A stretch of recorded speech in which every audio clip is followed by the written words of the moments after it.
Hi, everyone. This is Gina Bounds, President and founder of AZ Digital Devils at ASU Online. I wanted to welcome everyone tonight to the 30-minute mindfulness and meditation event hosted by Dr. Natalie Gruber. A little information related to this session.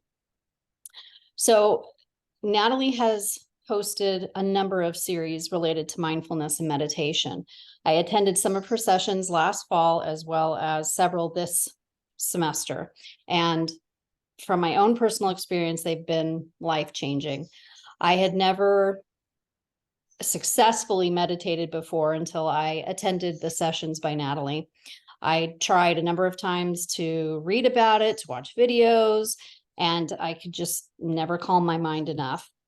But through her series, I've managed to actually calm myself, deal with anxieties that I have, and easily meditate each morning once I wake up. During her series, there were a number of sessions that I really enjoyed, but one in particular, as a foodie, I love the session that she did related to using food in a practice of mindfulness and meditation. So I asked Natalie if she wouldn't mind doing that tonight for us, so our club can experience that as well. And hopefully this will give you an opportunity to just dive a little further into mindfulness and meditation.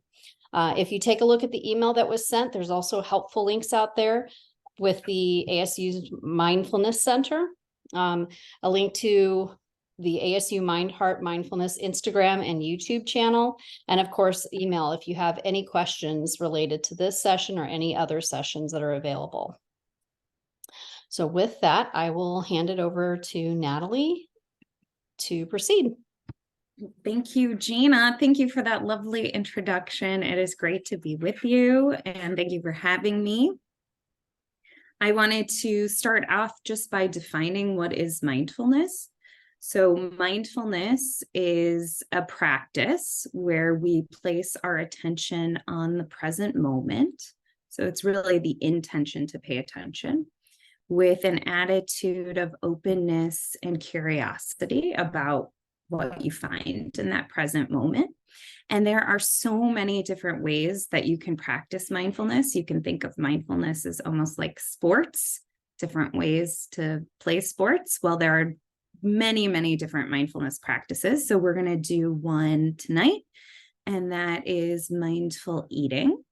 And I would suggest that you do this, if you can, with fruit, ideally with grapes or raisins. I brought some raisins tonight, and you'll see why as the practice goes on, but that's my suggestion. So if you're watching this as a video, you could go ahead and even pause the video now and go grab a snack. But I am going to assume that you have something to eat mindfully here. And we are going to do this as a meditation. So I invite you to have your snack in front of you and settle back in your chair, wherever it is that you are sitting right now.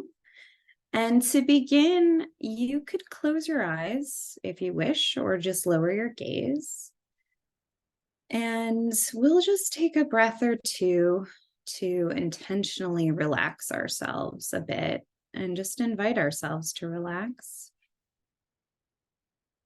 And so the first part of this practice isn't so much mindfulness necessarily. It's really thinking about the food that's before us in a different way. So whatever you have in front of you, I'm going to use the language of grapes, actually. The grape that's in front of you did not just magically appear. It has a whole history to it. Some time ago, someone planted a grape seed, and it began to sprout and grow into a vine. There was sun, soil, water, fertilizer involved, and people tended to the grapes. And the vine grew and began to sprout fruit. And the fruit grew and ripened until it was ready to be harvested. It was picked by people and maybe packaged at this point. Then people put the packages into carts, and the grapes were taken to trucks with drivers who took all of these grapes to a grocery store to be sold. And the people at the grocery store had to put the grapes out on display. And the checkout person had to ring up the grapes before you could pay for them and take them home. So there are many things that we can reflect upon here together. For example, there are many people involved, and we don't know what their lives were like or are like. They could be difficult. And in addition to these people, each of these people had parents, and their parents had parents. And each person involved in bringing these grapes to you was clothed and fed.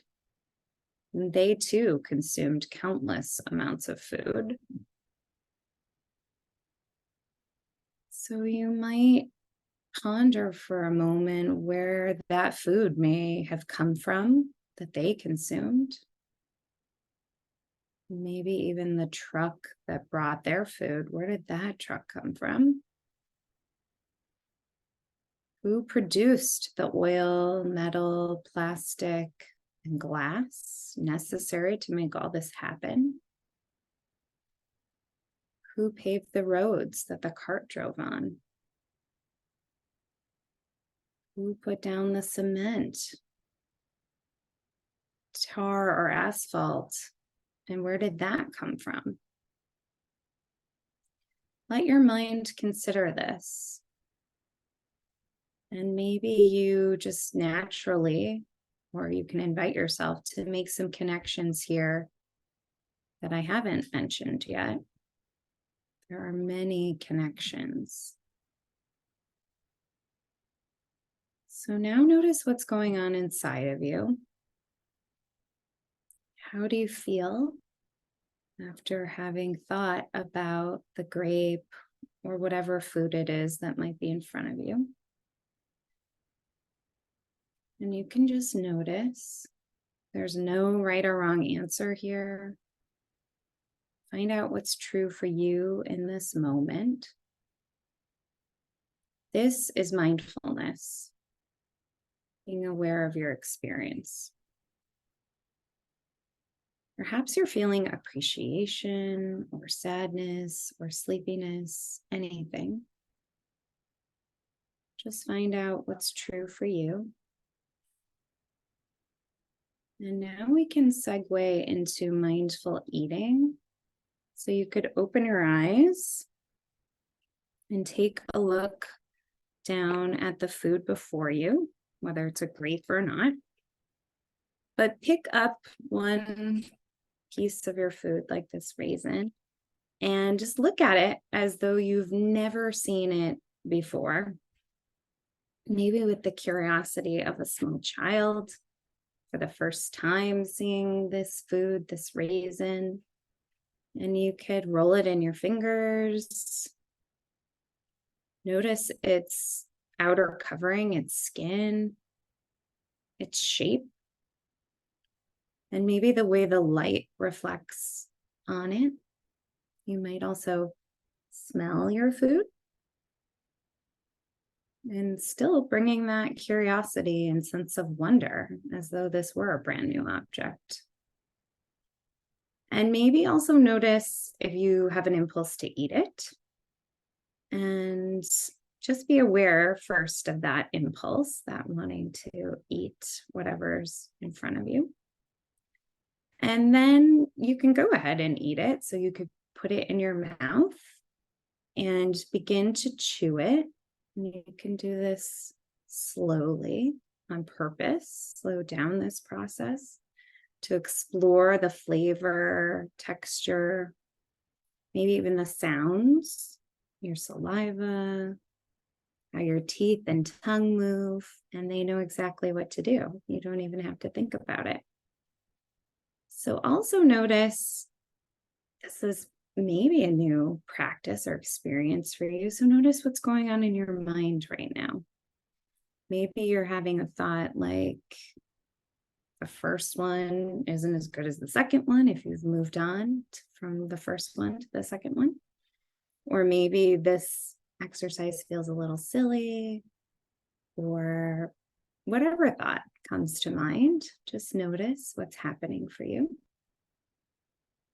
And when you finish one, you're welcome to bring the same quality of attention to the next grape or raisin or whatever you have in front of you. And just really, with attention and curiosity, consume your food. And maybe notice if anything is arising for you, like maybe a sense of gratitude, or maybe absorbing a bit more of the interconnection and awareness of where your food has come from. And if these things aren't happening for you, that's perfectly okay too. And when you're done, ready to be done eating your food mindfully, I will invite you to just close out the practice, maybe by taking a couple of breaths and noticing now what's here for you, what's true for you. And you could even place your attention into your feet now, connected with the earth underneath you that likely helped bring this food to you, to your doorstep. And then into your hands, just noticing your hands, whether they're facing up or down, any sensations in your hands. And when you're ready, you can open your eyes and we'll end the meditation. So that was a taste of practicing eating mindfully. And that practice came out of UCLA's Mindful Awareness Research Center, which is where I did my teacher training as a mindfulness teacher. And there are many, many resources, as Gina mentioned, out in the world for practicing mindfulness, for learning to practice mindfulness. UCLA's Mindful Awareness Research Center is a great resource with a free app that has some really nice basic guided meditations that you could try out if you're looking to get started with practicing mindfulness. ASU's Center for Mindfulness has a lot of recordings of different programs that they've offered in the past. My YouTube channel, ASU Mind, Heart, Mindfulness, has, although we've wrapped our teaching for the semester, it has summaries of teachings that I've been doing about mindfulness. They're really short little videos, like 2 or 3 minutes long, and practices that we've done together. And I have been teaching mindfulness through the lens of interpersonal neurobiology, which is based on the work of Dan Siegel, which is really a theoretical framework that integrates neuroscience and a variety of other disciplines to study the nature of the mind. And mindfulness plays a really important role in this. And I'll just close out by saying it's worth, if you feel curiosity about mindfulness, perhaps checking it out. There's a growing body of research that really suggests that mindfulness is particularly beneficial to our brains, our embodied brains, since our brains are connected to the rest of our body systems, and to our relationships. And really, the changes that we see as a result of mindfulness practice, they start within us and they become visible outside of us as well, in our interactions with others, the way we're able to regulate our emotions, the way we can focus and sustain our attention. And I would suggest that you check out some of these resources if you want to get started. And I would also say that mindfulness is a practice. It takes time. Anyone can do this practice. It's very simple in a lot of ways. And it's also, once you start practicing, it can be difficult to sustain our attention. And as Gina said, it's not necessarily about settling our minds or stopping thinking, but learning the practices and how to engage in mindfulness to continue to build the skill of awareness, or the muscle of awareness. And over time, it does get easier and easier with practice. So I thank you for joining me and for tuning in. And I will turn it over to Gina if there's anything else Gina would like me to say about mindfulness or. No, that was fantastic. Thank you. I hope everybody enjoyed this session. Definitely refer to the email that was sent for additional links and details. If you have any questions, you can email the account that's listed in the email, as well as azdigitaldevils@gmail.com. I hope everybody has a great rest of their semester. I'm sure that everyone is finishing up with the last of their assignments. I wish you well on that. I hope everyone has a fantastic summer break, safe and fun, and we will see you soon. Take care, everyone. Thank you. Thank you.